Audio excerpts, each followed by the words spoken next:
Hi friends, assalamualaikum. இன்னைக்கு நாம என்ன ரெசிபி பார்க்க போறோம் அப்படினா ஒரு அரேபியன் டிஷ் தான். அது வந்து falafel தான் பார்க்க போறோம். falafel வந்து அரேபியன் அதாவது சவுதி துபாய்ல வந்து ரொம்ப ஃபேமஸா இருக்கும்.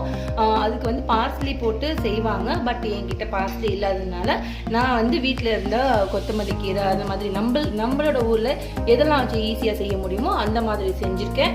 வாங்க இந்த ரெசிபி எப்படி இருக்குன்னு பார்க்கலாம். ஃபர்ஸ்ட் நம்ம பிளெண்டர்ல வந்து நம்ம என்னெல்லாம் சேர்க்கணுமோ சேர்த்துக்கலாம். கருப்பு கொண்டைக்கடலையை வந்து ஓவர் நைட் ஊற வச்சிருக்கேன். இப்போ வந்து இந்த கொண்டைக்கடலையை நம்ம இதில் சேர்த்துடலாம்.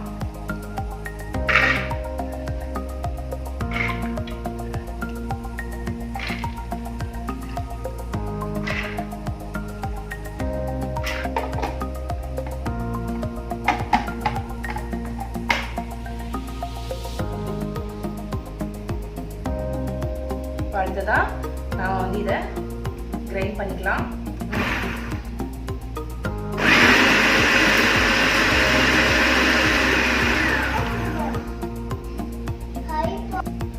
அடுத்தது இதில் நான் ஒரு வெங்காயம் அரிஞ்சு வச்சிருக்கேன். இதில் சேர்த்துடலாம்.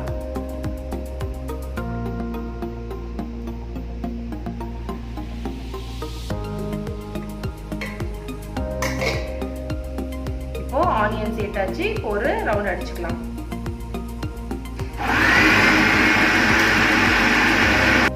அடுத்தது இதில் கொஞ்சம் மல்லிக்கீரை சேர்த்துக்கலாம்.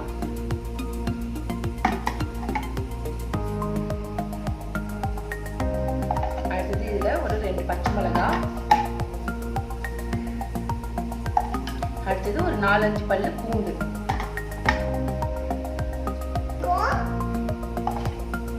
அடுத்து ஒரு ஸ்பூன் சீரகம். அடுத்தது இதுக்கு தேவையான அளவு உப்பு.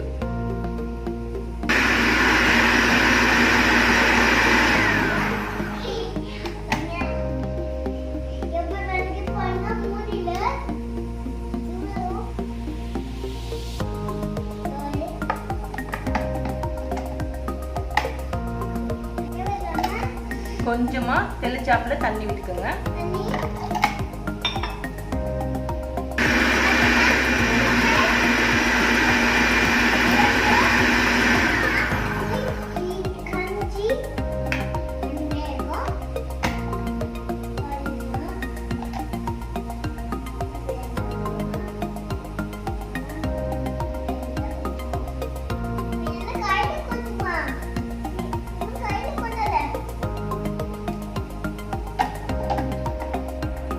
இவ்வளவுதான் நம்ம falafel பேட்டர் வந்து ரெடி.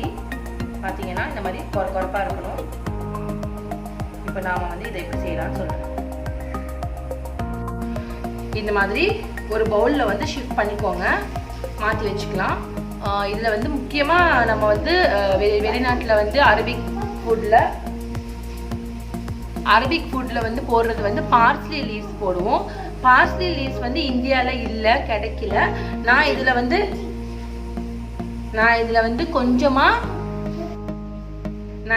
கொஞ்சமா வந்து ட்ரை பார்ஸ்லி போட்டிருக்கேன். ட்ரை பார்ஸ்லி என்கிட்ட இருந்துச்சு, அதை வந்து நான் இதில் கலந்துருக்கேன். பார்ஸ்லி லீவ்ஸ் இங்கே கிடைக்கல, மேபி அங்கே கிடைச்சிச்சு உங்களுக்கு அப்படின்னா அதை கலந்துக்கோங்க. இந்த மாதிரி திக்கான ஒரு கோர்ஸாக அரைச்சிக்கோங்க. தண்ணி விட்டுற வேண்டாம், ரொம்ப தண்ணி விடக்கூடாது. லைட்டாக தெளிச்சுக்கிட்டா போதும். இப்போ கடாயை சூடு பண்ணிக்கோங்க. அதுக்கு வந்து பொரிக்கிறதுக்கு தகுந்த மாதிரி ஆயில் சேர்த்துக்கலாம். எண்ணெய் நல்லா சூடாயிடுச்சு.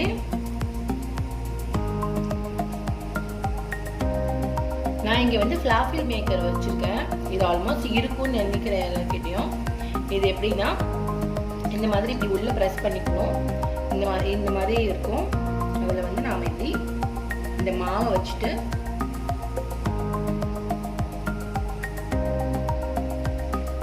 இப்படி அழுத்தி எடுத்தோம் அப்படின்னா ஒரு கரெக்டான ஒரு ஷேப்புக்கு இந்த மாவு வரும். இப்படி வந்துடும். அதுக்கப்புறம் இதை நாம இப்படி போட்டு பொரிச்சு எடுத்துடலாம்.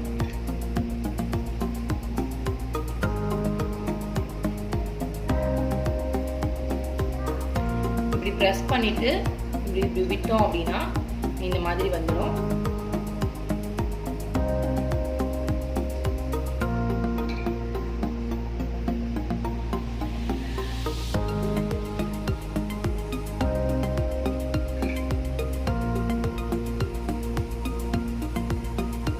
கையில் கூட இருக்க வேணாம்.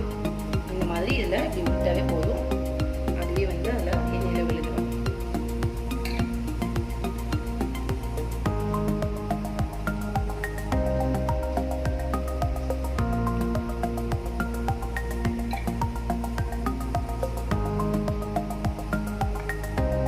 இந்த மாதிரி எல்லாத்தையுமே வந்து பொரிச்சு எடுத்துக்கலாம். உடனே வந்து கரண்டியை போட்டு கிளறிட வேணாம். நல்லா பார்த்துக்கோங்க. இந்த மாதிரி லேசாக இந்த மாதிரி எண்ணெயை இப்படி சுற்றி விட்டீங்கன்னா கூட போதும். அப்புறமா இது கொஞ்சம் ஒரு பக்கம் நல்ல ப்ரௌனிஷ் ஆனதுக்கு அப்புறமா இன்னொரு பக்கம் திருப்பி போட்டுக்கலாம். இவ்வளோதான் நம்மளோட சூப்பரான ஃப்ளாஃபில் வந்து ரெடி ஆகிடுச்சு. கண்டிப்பாக நீங்கள் இதை ட்ரை பண்ணி பாருங்கள். ஒரு டிஃப்ரெண்ட்டாக நல்லாயிருக்கும். என்னோடய சேனல் உங்களுக்கு பிடிச்சிருந்துச்சுன்னா மறக்காமல் வகிதாஸ் கிச்சனுக்கு சப்ஸ்கிரைப் பண்ணுங்கள். பக்கத்தில் இருக்க பெல் பட்டனையும் கிளிக் பண்ணுங்கள்.